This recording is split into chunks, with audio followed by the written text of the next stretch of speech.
இந்த மாதிரியான ஆளுங்களா நம்பி போனீங்கன்னா என்ன வேணாலும் ஆகலாம். இது ஒரு அவேர்னஸ் வீடியோ, ஸ்கிப் பண்ணாம பாருங்க. ரேண்டமான ஒரு ஐடியில இருந்து எனக்கு ஹாய்னு மெசேஜ் வந்துச்சு. நான் ஹாய் மெசேஜ் வந்துச்சு, ஹாய் மேம்னு மெசேஜ் வந்துச்சு. சரி ஏதோ ஒர்க் சம்பந்தமா நமக்கு மெசேஜ் வந்திருக்கும் அப்படின்னு சொல்லி நான் திரும்ப ஹாய் அப்படின்னு சொல்லி நான் மெசேஜ் பண்ணேன். அந்த மெசேஜ்க்கு அவங்க திரும்ப வந்துட்டு ஹாய் அவங்க அனுப்பிட்டு எனக்கு உடனே கால் பண்ணாங்க. நான் ஆனா கால் வந்து பிக் பண்ணல. ஏன் கால் பண்றாங்க அதெல்லாம் மெசேஜ்ல சொல்லாமன்றதுக்காக நான் கால் வந்து பிக் பண்ணல. இன்ஸ்டாகிராம்ல கால் வந்துச்சு, நான் பிக் பண்ணல. அதுக்கப்புறம் வந்து திரும்ப மேம் இம்பார்ட்டன்ட் கால் அப்படின்னு சொல்லி ஒரு மெசேஜ் வந்துச்சு. சரி ஏதாச்சும் நமக்கு மேக்கப் கூட புக் ஆகலாம், அதனால நம்ம அதுக்காக என்கொயரி பண்ண கால் பண்றாங்களோ என்னமோ அப்படின்னு நினைச்சு நான் திரும்ப நானே கால் பண்ணேன். அந்த கால் அவங்க அட்டென்ட் பண்ணல. அதுக்கப்புறம் திரும்ப அவங்களே கால் பண்ணாங்க. அவங்களே கால் பண்ணிட்டு ஃபர்ஸ்ட் வந்து என்ன சொன்னாங்க அப்படின்னா, அவங்க வந்து ஒரு மேட்ரிமோனி சர்வீஸ் பண்ணிட்டு இருக்கிறதா, அதாவது மதுரை, கோயம்புத்தூர் இன்னும் சில ஊர்லாம் சொன்னாங்க. அங்கெல்லாம் வந்து மேட்ரிமோனி வந்துட்டு பண்ணிட்டு இருக்காங்க. அவங்களும் அவங்களோட சிஸ்டர் பண்ணிட்டு இருக்காங்க அப்படின்னு சொல்லிட்டு சொன்னாங்க. சொல்லிட்டு அங்க வந்து மொத்தமா ஒரு அவங்களுக்கான ஒர்க் எப்படி சொல்றது ஒரு பேக்கேஜா எடுப்பாங்க. அதுல வந்துட்டு கேட்டரிங் அப்புறம் இன்னும் விளம்பரமா சொன்னாங்க. அது எல்லாமே வந்து அவங்க பண்ணிட்டு இருக்கிறதாவும் அவங்களே அதுக்கான ஆர்டர்ஸ் மாதிரி பண்றதா சொன்னாங்க. அதுல நீங்க எங்களுக்கு மேக்கப் பண்ணி கொடுக்குறீங்களா? எங்கிட்ட கொஞ்சம் பேர் நிறைய ஒர்க் பண்ணிட்டு இருக்காங்க. இப்போ கொஞ்சம் எங்களுக்கு ஆள் தேவைப்படுது, நீங்க பண்ணி கொடுக்குறீங்களா அப்படின்னு சொல்லி என்ன கேட்டாங்க. நான் சொன்னேன் இது எனக்கு சரியா பண்ற மாதிரி எனக்கு அப்பயே வந்துட்டு இது சம்திங் ஏதோ பிரச்சனை இருக்குன்ற மாதிரி தோணுச்சு. சரி சொல்லுங்க டீடைல் சொல்லுங்க அப்படின்ற மாதிரி நான் பேசியிருந்தேன்.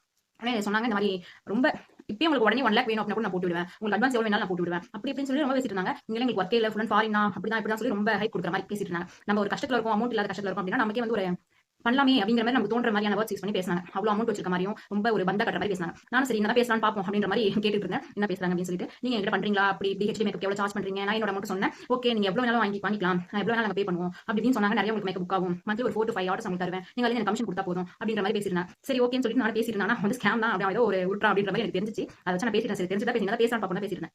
அதுக்கப்புறம் அவன் சொல்றான், நீங்க வந்து நல்லா மட்டும் எங்களுக்கு பிடிச்ச மாதிரி உங்க சர்வீஸ் இருந்துச்சு அப்படின்னா நீங்க என்ன நான் என்ன சொன்னாலும் நீங்க கேப்பீங்க அப்படின்னா எனக்கு ஓகே அப்படின்ற மாதிரி சொன்னா. நீங்க என்ன சொன்னாலும் கேட்கறது அப்படின்னா என்ன ப்ரோ எனக்கு புரியல. என்ன நீங்க என்ன சொல்லுங்க என்ன கேட்கணும் மேக்கப் பண்ணுவோம் அப்படின்னு சொன்னீங்க அப்படின்னு சொல்லி சொன்னா மேக்கப் விஷயமா ஒர்க் விஷயமா நான் செய்வேன் அப்படின்ற மாதிரி நான் சொன்னேன். ஒர்க் விஷயம் எனக்கு ஓகே அப்படின்ற மாதிரி எனக்கு ஓகே இல்ல இருந்தாலும் நான் என்ன பேசலாம்னு பார்க்கறதுக்காக நான் சொன்னேன். சொன்னோனே இல்ல எனக்கு பிடிச்சிருந்துச்சு நான் எதாவது ஓப்பனா பேசுவேன். நான் வந்து ஓப்பன் டைப் அப்படி இப்படின்னு சொல்லிட்டு மட்டும் உருட்டு பேச நான் சொல்லிட்டு தெரியும் எந்த மாதிரி நீங்க பேசுறான். நான் இருக்கிறது வந்து நெய்வேலி, அவன் வெளியூர் மதுரை, கோயம்புத்தூர் அந்த மாதிரி சொல்றான். அங்க நம்ம போய் ஒர்க் பண்ணா இன் கேஸ் நான் அதை நம்பி அங்க போனேன் அப்படின்னா நமக்கு என்ன ஆகுன்றது நமக்கே தெரியாது. சரிங்களா? சோ வந்து இதான அவங்க பண்றது எப்படின்னா இப்ப மேக்கப் ஆர்டிஸ்டா புதுசா ஐடி யார் ஓப்பன் பண்ணிருக்காங்க, இப்ப வந்து நியூவா பிகினரா யார் பண்றாங்க அப்படிங்கறத டார்கெட் பண்ணி பண்றாங்க. ஏன்னா இதுல நாலேஜ் அவங்களுக்கு இருக்காது அப்படின்ற மாதிரி நினைச்சுக்கிறாங்க. அவனுங்க நம்ம நாலேஜ் இருக்காது அப்படிங்கிற மாதிரி அந்த மாதிரி பண்ணிட்டு இந்த மாதிரி எல்லாம் வந்துட்டு ஏமாத்திட்டு இருக்காங்க. சோ இப்ப மேக்கப் ஆர்டிஸ்ட் உள்ள என்ட்ரா இருக்கவங்களா இருந்தாலும் சரிதான், இல்ல ஏற்கனவே மேக்கப் ஆர்டிஸ்டா இருக்கீங்க அப்படின்னாலுமே இந்த மாதிரியான ஆசைலாம் காமிச்சாங்கன்னா தயவு செஞ்சு நம்பி போகாதீங்க. அங்க போய் நமக்கு என்ன ஆகும் அப்படிங்கிறது சுத்தமா நமக்கு எதுவுமே தெரியாது. சோ வந்து தயவு செஞ்சு எல்லாம் கேர்ஃபுல்லா இருங்க. இந்த வீடியோவை உங்க ஃப்ரெண்ட்ஸ் எல்லாம் மேக்கப் ஆர்டிஸ்டா இருக்காங்க அப்படின்னா உங்களுக்கு ஷேர் பண்ணுங்க. என்னோட வீடியோஸ் உங்களுக்கு பிடிச்சிருக்கு அப்படின்னா ஃபாலோ பண்ணிட்டு லைக் பண்ணிக்கோங்க. தேங்க்யூ.